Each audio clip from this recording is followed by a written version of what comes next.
Herkese selam millet. Bugün sizlerle beraber uzun zamandır Pokemon kartı açmayacak. Şimdi mükemmel bir Pokemon kartı açacağız.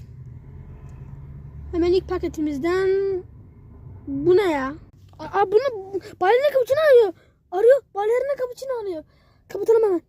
Arkadaşlar devam ediyoruz. Biraz önce balerina kapuçino aradı. Bayağı bir korktum. Eve çıktı. Arkadaşlar yine arıyor. Kapatalım. Her paket açtığımızda böyle arayacaksa biz ne anladık şimdiden? Ya abi. Bombardinin koridorlarını arıyor. Abi bu var ya, ne yapacağız? Kapat.